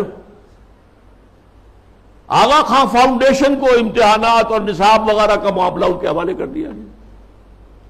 یہ سارا کیا ہے؟ یہ امریکہ اور دوسری طرف عالم اسلام میں جو اس کے پٹھو بیٹھے ہوئے حکمران، پوڈلز، روشن خیالی کے نام سے اور اعتدال پسندی کے نام سے جو پرچار ہو رہا ہے، جو ایوان صدر سے پرچار ہوتا ہے، حکومت کی سطحوں پر، مختلف سطحوں پر پرچار ہو رہا ہے، اور سب سے زیادہ یہ کہ اب میڈیا کے اوپر جو پرچار ہو رہا ہے اور میڈیا کی جو پہنچ ہے اس کا آپ اندازہ کیجیے۔ اس کے ضمن میں خاص طور پر میں آپ سے ذکر کر دوں، جس طرح ہنٹنگٹن کا ذکر آیا ہے، ایسے ہی رینڈ کارپوریشن کی سفارشات چند مہینے پہلے وہ آئی۔ یہ سب سے بڑا ٹاپ کا تھنک ٹینک ہے امریکہ کا، اس نے تجزیہ کیا ہے، اپنے لوگوں کو بتایا، اپنی حکومت کو بتایا ہے کہ مسلمان سب ایک جیسے نہیں ہیں، مسلمان 4 طرح کے ہیں۔ نمبر 1 ہے فنڈامنٹلسٹ، جو اسلام کو صرف ایک مذہب نہیں سمجھتے بلکہ ایک سیاسی، معاشی اور سماجی نظام بھی سمجھتے ہیں۔ ان سے تو ہماری جنگ ہے، ان سے ہماری دشمنی ہے، انہیں ہر قیمت پر ختم کرنا ہی کرنا ہے، یہ فنڈامنٹلسٹ ہے۔ نمبر 2 پر ٹریڈیشنلسٹ ہیں، روایت پسند علماء، ان کے مدرسے ہیں، قال اللہ قال رسول ہے، انہیں نظام سے کوئی بحث نہیں ہوتی، تو یہ فی نفس ہی تو یہ کوئی خطرناک نہیں ہے، لیکن اگر کہیں یہ فنڈامنٹلسٹ کے ساتھ مل جائے تو بہت خطرناک ہے۔ اس کی وجہ کیا ہے کہ انہیں جو ایکسپوژر حاصل ہوتا ہے، ہر جمعے کو لوگ آ رہے ہیں کھچے ہوئے، کچے دھاگے سے بندھے ہوئے آ رہے ہیں، اور وہاں پر ان کو جلسہ مل گیا، گفتگو ہو رہی ہے۔ کوئی اور جماعت جو ہے، کوئی سیاسی جماعت چھوٹا سا جلسہ بھی کرے گی تو کتنے کھکیڑ بول لے گی، پوسٹر شائع کرے گی، کوئی ڈڈورا پیٹے گی، کچھ اور کرے گی، اشتہار اخبارات میں دے گی۔ یہاں جو ہے کہ خود بخود ہو رہا ہے، کچے دھاگے سے بندھے آئیں گے سرکار میں، اور اکثر مسلمان آتے ہیں تو نہا دھو کر اچھے کپڑے پہن کر آتے ہیں تاکہ ایک اچھے ماحول میں خوشبو لگا کر آؤ، تاکہ اچھا ماحول ہو، پسینے کی بدبوؤں سے طبیعت منغص نہ ہو جائے۔ تو یہ ٹریڈیشنلسٹ جو ہے، ان کا ایکسپوژر بہت بڑا ہے۔ اگر یہ فنڈامنٹل کے ساتھ مل جائے تو بہت خطرناک ہے۔ پھر انہوں نے اس پر مشورہ بھی دیا ہے، ان کو ان کے باہمی مسلکانہ اور مذہبانہ جو اختلافات ہیں ان کے اندر لگائے رکھو، بھڑکاؤ ان کو تاکہ اور ادھر ادھر نہ دیکھ سکے۔ تیسرے نمبر پر اس نے کہا کہ ماڈرنسٹ ہے، ایسے دانشور ہیں کہ جو اسلام کی تعبیر ایسی کر رہے ہیں، اسلامی تہذیب کی، کہ جو ہماری تہذیب کے ساتھ کمپیٹیبل ہے، جڑ جاتی ہے، مل جاتی ہے، وہ ہماری تہذیب کے لیے کوئی چیلنج نہیں رہتی، وہ تعبیر۔ یہ جو ماڈرنسٹ دانشور ہیں، ان کی ضرورت ہے کہ ان کو سپورٹ کیا جائے، ان کی مدد کی جائے، اور خاص طور پر الیکٹرانک میڈیا میں ان کو ایکسپوژر دیا جائے۔ یہ نوٹ کیجئے، یہ ساری چیزیں جو ہو رہی ہیں، ڈانڈے کہاں مل رہے ہیں، کہاں سے آ رہی ہیں ہدایات، کس کی طرف سے پالیسی لائنز جو ہے فکس کی گئی ہیں، میڈیا پر ان کو ایکسپوژر دیا جائے، اس لیے کہ ظاہر بات ہے مسجد میں تو کوئی ان کی بات سنے گا نہیں، کون کھڑا ہونے دے گا ان کو ممبر پر، لہذا ان کے لیے ذریعہ جو ہے اس سے کہیں زیادہ وسیع اب ذریعہ ہمارے پاس میڈیا کا ہے، اس پر ایکسپوژر دو۔ چوتھے انہوں نے کہا کہ مسلمانوں میں بھی بڑی تعداد ہے جو خالص سیکولر ہو چکے ہیں، وہ تو ہمارے ہیں ہی ہیں، وہ سمجھتے ہیں کہ یہ نماز روزہ ہے تو بس انفرادی مسئلہ ہے، کوئی کرے نہ کرے، لیکن یہ ہے کہ اس کا ریاست سے، حکومت سے، قانون سے، تہذیب سے، تمدن سے کوئی واسطہ نہیں۔ تو یہ 4 کیٹیگریز میں سے یہ 2+2 ہو گئے، ماڈرنسٹ اور سیکولرسٹ تو ہمارے ساتھی ہیں، اور یہ فنڈامنٹلسٹ اور ٹریڈیشنلسٹ، انہیں ٹیکل کرنا پڑے گا، سب سے بڑھ کر فنڈامنٹلسٹ کو، جو اسلام کو ایک نظام سمجھتے ہیں، سیاسی، معاشی، معاشرتی نظام، اور اس کے بعد یہ کہ یہ جو ٹریڈیشنلسٹ ہیں جن کا کہ اثر و رسوخ عوام کے اندر ہے، تو ان کو جو ہے اپنے باہمی اختلافات میں الجھائے رکھا جائے۔ اب میں چند مثالیں آپ کے سامنے پیش کر رہا ہوں، اس کے جو مظاہر ہیں۔ ظاہر بات ہے کہ وہ تو مثالیں تو بے شمار ہو سکتی ہیں، لیکن اس وقت میں چند مثالیں دوں گا۔ دیگ کا کہ چند چاول بتا دیتے ہیں کہ دیگ کا کیا حال ہے۔ ہمارے ہاں کے ایک بڑے ابھرتے ہوئے دانشور ہیں، انہیں اب بڑا مقام حاصل ہو گیا ہے، میڈیا میں بھی، سرکاری معاملات میں بھی، کونسل آف اسلامک آئیڈیالوجی میں، اور اسی طرح کے ایک اور دانشور ہیں کہ جنہیں بٹھا دیا گیا ہے سپریم کورٹ کی شریعت اپیلیٹ بینچ میں، وغیرہ وغیرہ۔ بہرحال وہ جو دانشور ہیں جن کا میں نے پہلے ذکر کیا، ان کی ایک بات سامنے آئی، یہ پردہ وردہ اسلام میں نہیں ہے، یہ کوئی مستقل حکم نہیں ہے، یہ تو ایک خاص زمانے کا کلچر تھا، کلچر ہے صرف، اس سے زیادہ اس کی کوئی اہمیت نہیں۔ یہ بات صحیح ہے کہ یہ کلچر ہے، لیکن یہ مسلم کلچر ہے، صرف اس زمانے کے لیے نہیں تھا، یہ ہمیشہ کے لیے کلچر ہے۔ اس لیے کہ ظاہر بات ہے جب اسلام آیا ہے تو عرب میں کوئی کلچرل ویکیوم تو نہیں تھا، ان کا اپنا کلچر تھا۔ وہاں وہ عریانی نہیں تھی جو آج ہے، نہیں تھی۔ عورت کا لباس ہوتا تھا پورا۔ باہر نکلتے ہوئے عورتیں اس دور جاہلیت میں بھی چادر لیتی تھیں، صرف یہ کہ چہرہ کھلا رہتا تھا۔ چادر جسے جلباب کہا جاتا ہے، بڑی سی چادر جس میں وہ لپٹ کر نکلتی تھی باہر۔ تو اس طریقے سے ایک کلچر موجود تھا۔ پھر یہ بھی تھا بند سنور کر نکلنا اور لوگوں کی نگاہوں میں کھبنا، یہ بھی عام تھا، اس کے اوپر کوئی پابندی نہیں تھی، مخلوط معاشرت تھی، یہ تھی۔ اب اسی معاشرت کے اندر اسلام نے تبدیلیاں کی۔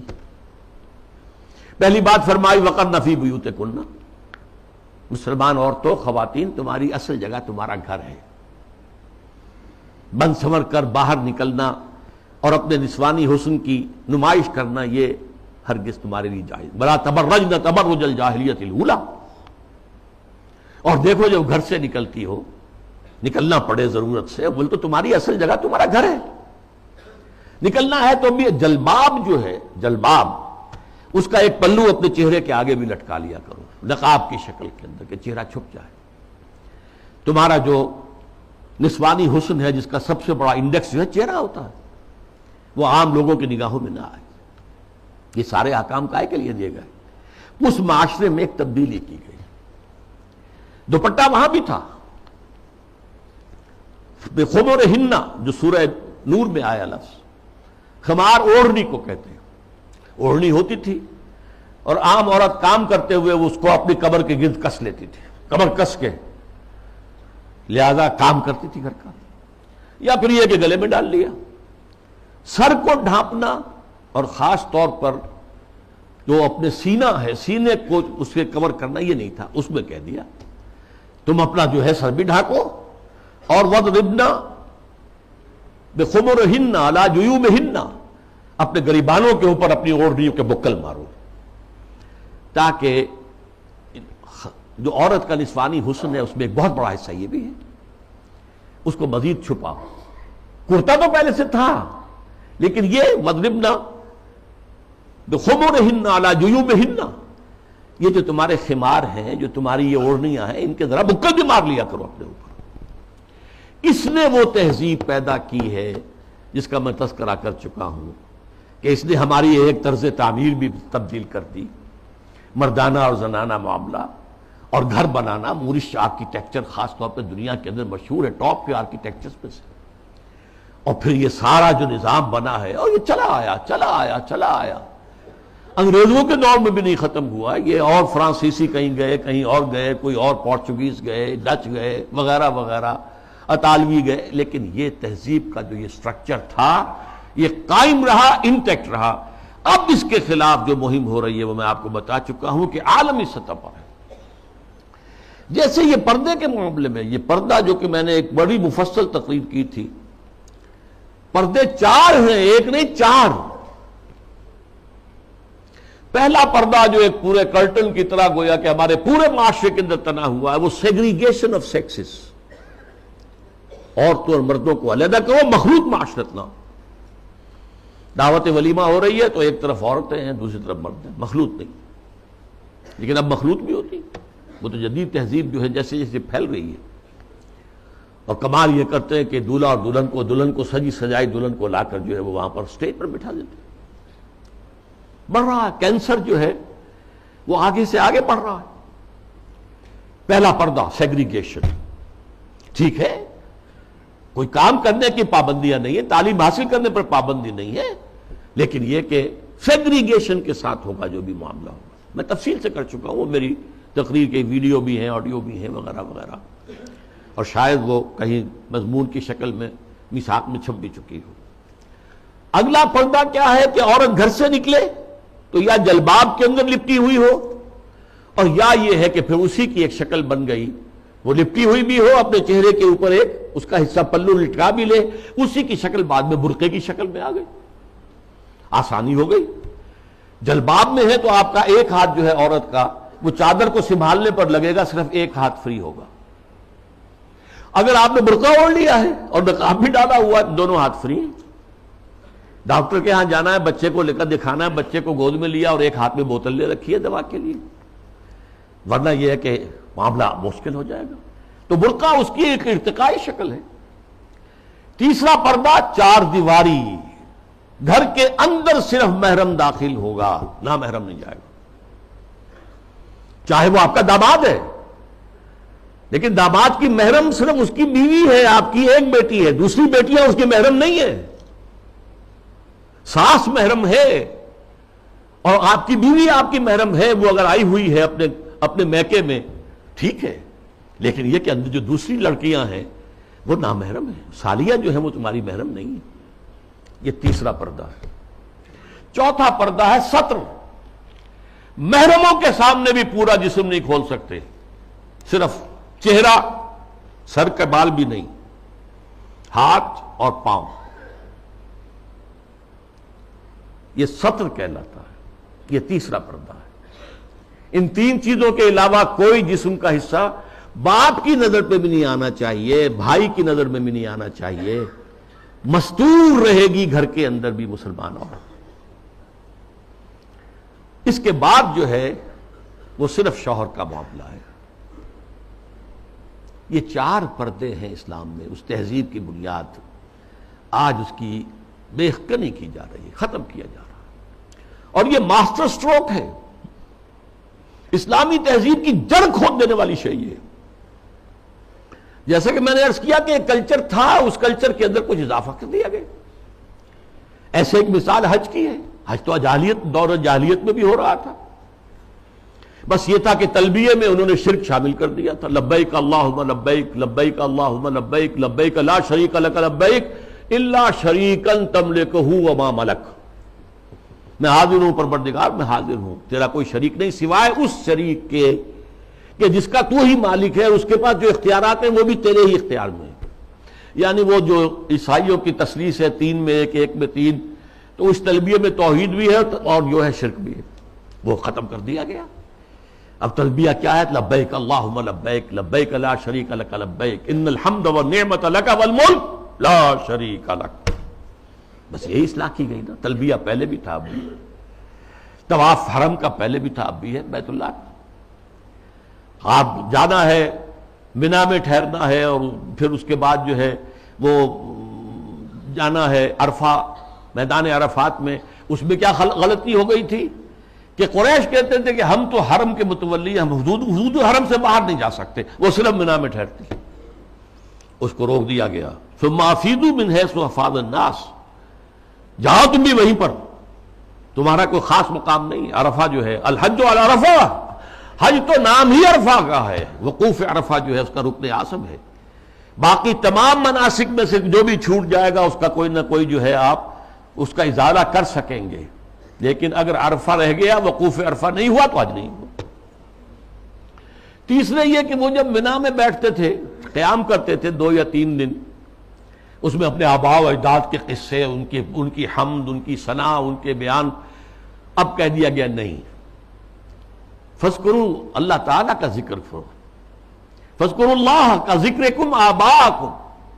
جیسے تم اپنے آباء و اجداد کا تذکرہ کرتے تھے، اس کو چھوڑو، دفع کرو، اب اللہ کا ذکر کرو. قیام عرفہ کے اندر اللہ کا ذکر کرو. تو دیکھیے وہ چیز جو موجود تھی اسی میں اضافے کے ساتھ، کمی کے ساتھ حج کے مناسک بنا دیے. تو اس اصول کو اگر سمجھ لیا جائے تو وہ بات کہ یہ کہ کلچر ہے، یہ ٹھیک ہے، حقیقت ہے، کلچر ہے، لیکن جاہلی کلچر میں کچھ چیزیں اضافہ کر کے اس کا اسلامی کلچر بنایا گیا ہے. یہی جو صاحب ہیں ان کا کہنا یہ بھی ہے کہ موسیقی اسلام میں حرام نہیں ہے. مزامیر کے ساتھ، سازوں کے ساتھ موسیقی جائز ہے. اچھا، ایک ان سے بھی بڑے دانشور ہیں، بڑی محترم شخصیت ہے ہماری قومی سطح پر. انہوں نے کہہ دیا کہ اسلام میں شراب حرام نہیں ہے. شراب پی کر نشے میں دھت ہو جانا، مدہوش ہو جانا حرام ہے. دلیل یہ کہ شراب کے لیے حرام کا لفظ قرآن میں کہیں آیا ہے؟ بتاؤ. اب بتائیے ڈھٹائی کا کیا علاج ہے؟ قرآن شراب کو رجس من عمل شیطان قرار دے رہا ہے، شیطانی عمل، ناپاک، فاجتنبوہ کا حکم دے رہا ہے، اجتناب کرو اس سے، بچو اس سے۔ فہل انتم منتہون کی دھمکی باز آتے ہو کہ نہیں آتے؟ وہ کہہ رہے ہیں کہ حرام کا لفظ تو نہیں آیا، تو مطلقاً شراب حرام نہیں ہے۔ وہ حملہ کیا ہے؟ احکام حرمت شراب تدریجاً آئے ہیں، اس میں کوئی شک نہیں ہے۔ قرآن میں وہ آیت بھی ہے کہ اس میں کچھ نفع کا پہلو بھی ہے، لیکن اس کا جو نقصان دہ گناہ کا پہلو ہے وہ زیادہ ہے۔ سورہ بقرہ میں یہ بات فرما دی گئی، چھوڑ دی گئی بات۔ پھر کہہ دیا گیا نماز کے قریب نہ جانا جب شراب نوشی میں نشے کی حالت میں۔ اس کے بعد آخری حکم سورہ مائدہ کے اندر آ گیا۔ پھر یہ ہے کہ اسی پر اگر قیاس کریں تو کہا جا سکتا ہے زنا حرام نہیں ہے۔ کہاں کہا گیا کہ حرم علیکم الزنا؟ کہیں کہا گیا انما حرم اللہ الزنا؟ کہیں ہے؟ قرآن مجید میں نہیں، حرام کا لفظ تو نہیں آیا۔ ولا یزنون سورہ فرقان کے آخری رکوع میں جو آیا تو یہ تو اللہ عباد الرحمن، اللہ کے بہت اونچے بندوں کا ذکر ہے۔ یا ولا تقربوا الزنا، اس کا مفہوم تو یہ ہے کہ جہاں زنا ہو رہا ہو اس مقام کے قریب مت جاؤ، بس، مطلقاً زنا کے لیے تو نہیں۔ جیسی تعویل پرویز صاحب نے کی کہ ہاتھ کاٹنے کا مطلب کیا ہے۔ بہرحال ایک اور بات کہی جا رہی ہے اس وقت، سود کھانا حرام ہے، دینا تو حرام نہیں، کہاں قرآن میں لکھا ہوا؟ اب یہ تو سنت ہے جو بتاتی ہے۔ سنت نے فرمایا کہ شراب حرام ہے، نہ صرف شراب حرام ہے، کل مسکرن، جس سے بھی نشہ ہو جائے وہ حرام ہے۔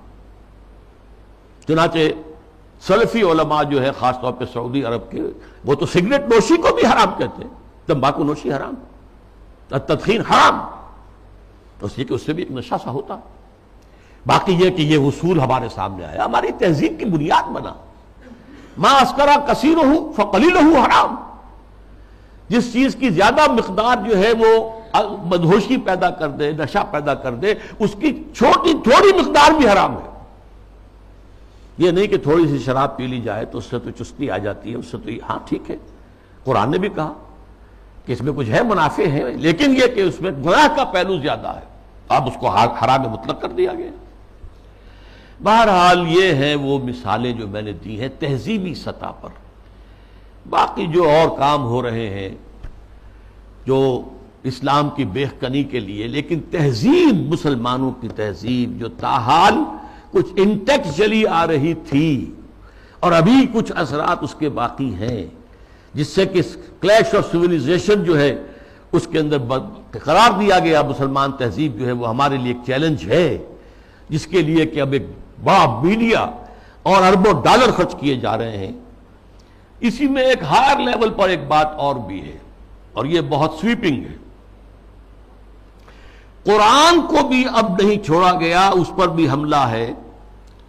قرآن سے بھی صرف اصول لیے جائیں گے، اسپیسیفکس، معین احکام قرآن کے جو ہیں وہ صرف اپنے دور کے لیے تھے۔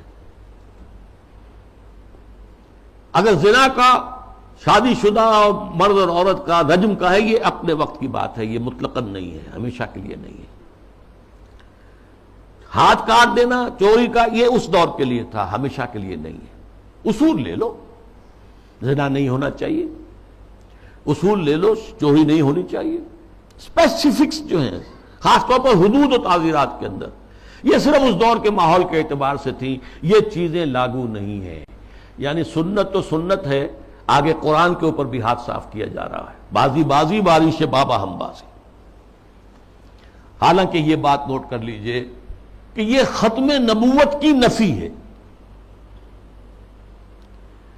اس لیے کہ تکمیل نبوت و رسالت جو ختم نبوت کا لازمی تقاضا ہے، اس کا مطلب تو یہ ہے کہ ہدایت آخری آ چکی اور دین کی تکمیل ہو چکی۔ الیوم اکملت لکم دینکم واتممت علیکم نعمتی ورضیت لکم الاسلام دینا۔ اگر دین ابھی عثمانی میں مکمل نہیں ہوا تھا اور قرآن جو ہے لفظ لفظ اس کا اگر لازم نہیں ہے تو ابھی نبوت ختم نہیں ہونی چاہیے تھی، پھر تو ابھی وحی کا دروازہ کھلا رہنا چاہیے تھا، جیسا کہ غلام محمد قادیانی نے کہا۔ اگر تو یہ چیزیں جو ہے ابھی اور تمدنی ارتقاء کے ساتھ، حالات کی تبدیلی کے ساتھ خود قرآن کے اندر بھی کوئی رد و بدل ہو سکتا ہے، تو پھر گویا کہ ہم نے ختم نبوت کی مہر توڑ دی۔ اسی لیے یہ ختم نبوت کا فتنہ، اس کی نفی، اس کی مہر کو توڑنا، غلام احمد قادیانی اور سنت کی اس طرح کی نفی جو غلام احمد پرویز کے ہاتھوں ہوئی ہے، یہ آپس میں بہت ایک دوسرے سے قریب ہے، حاصل دونوں کا ایک ہی ہے۔ اب جو نتیجہ میں نکال رہا ہوں، اس گمراہی کا جادو جو ہے وہ اب سر چڑھ کر بول رہا ہے، اور ایک عظیم سیلاب کے مانند اسلام کی بچی کھچی تہذیبی اقدار کو بھی ختم کرنے پر تلا ہوا ہے۔ آخر میں عرض کروں گا کہ اس کا علاج کیا ہے۔ واقعہ یہ ہے کہ علاج آسان نہیں ہے،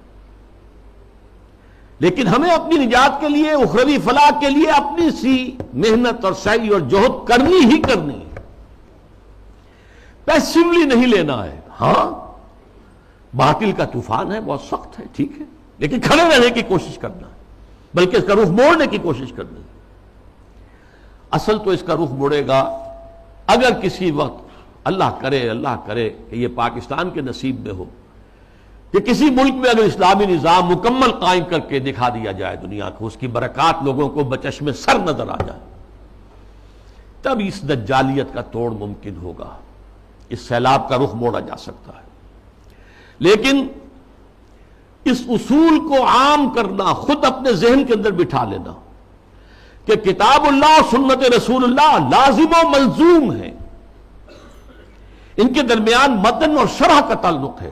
رشتہ جو ہے متن اور شرح، ایک متن ہے ایک اس کی شرح ہے، اور اس کی حتی الامکان ہر مسلمان تبلیغ کرے، اسے پھیلائے اپنے رشتہ داروں میں، اپنے قریبی لوگوں میں، اپنے عزیزوں میں، جہاں کام کرتا ہے وہاں کے جو اپنے کولیگز ہیں ان میں۔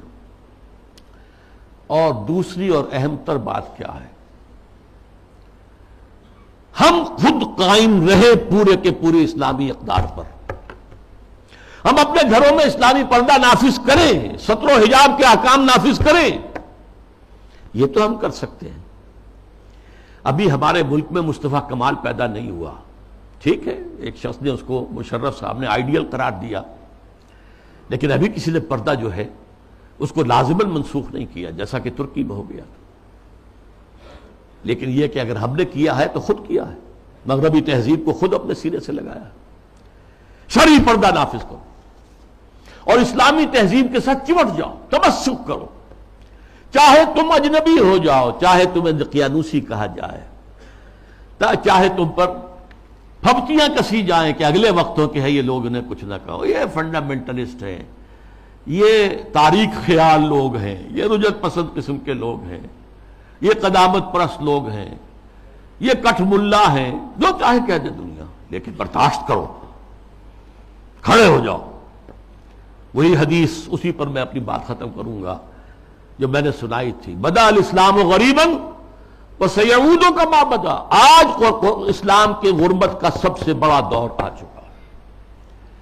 پہلے ریاستی اور سیاسی سطح کے اوپر آیا تھا، پھر معاشی سطح کے اوپر آیا، پھر اب جو ہے تہذیبی سطح پر، سماجی سطح پر، آئینی قوانین پر، ستر و حجاب کے احکام پر، عصمت و عفت کی اقدار پر، شرم و حیا کے اقدار پر یہ جو حملہ ہے، یہ غرب بدا الاسلام غریباً وسیعود کما بدا، یہ اپنی انتہا کو پہنچ گیا۔ فطوبی للغرباء، تو ان لوگوں کے لیے تہنیت ہے، مبارکباد ہے جو اسلام کی اس غربت اور اجنبیت کے دور میں خود غریب بن جائیں، اجنبی بن جائیں، تانے سنیں لیکن کھڑے رہیں، اسلام کو اور اسلامی اقدار کو سینے سے لگائے رکھیں، چمٹے رہیں۔ وہ لوگ ہیں جن کے لیے مبارکباد ہے، تہنیت ہے، بشارتیں ہیں۔ اللہ تعالیٰ مجھے اور آپ کو اس معیار پر پورا اترنے کی توفیق عطا فرمائے۔ الحمدللہ الذی ہدانا لہذا وما کنا لنہتدی لولا ان ہدانا اللہ۔ جو بھی اللہ نے ہمیں ہدایت اپنی کتاب اور اپنے رسول کی سنت کے ذریعے سے عطا کی ہے، اس پر قلب کی گہرائیوں سے شکریہ ادا کیجئے۔ الحمدللہ الذی ہدانا لہذا وما کنا لنہتدی لولا ان ہدانا اللہ۔ ربنا لا تزغ قلوبنا بعد اذ ہدیتنا وہب لنا من لدنک رحمہ۔ اے اللہ، تو نے ہدایت جو عطا فرمائی تھی امت مسلمہ کو، اب اس کے بعد اس کے دل کج نہ ہونے دے، اے اللہ اپنی حفاظت میں رکھ امت کو. اب اس کی بچی کچی اقدار کے خلاف بھی جو سیلاب آ رہا ہے، اے اللہ ہمیں توفیق دے کہ اس کے مقابلے کے اندر کھڑے ہو جائیں. ربنا لا تزغ قلوبنا بعد إذ هديتنا وهب لنا من لدنك رحمة إنك أنت الوهاب. اللهم اغفر لنا ولآبائنا ولأمهاتنا ولجميع المؤمنين والمؤمنات والمسلمين والمسلمات الأحياء منهم والأموات إنك سميع مجيب الدعوات. اللهم اشف مرضانا اللهم اشف مرضانا اللهم اشف مرضانا. اللهم حبب إلينا الإيمان وزينه في قلوبنا وكره إلينا الكفر والفسوق والعصيان. وصلى الله تعالى على خير خلقه محمد وبارك وسلم تسليما كثيرا كثيرا.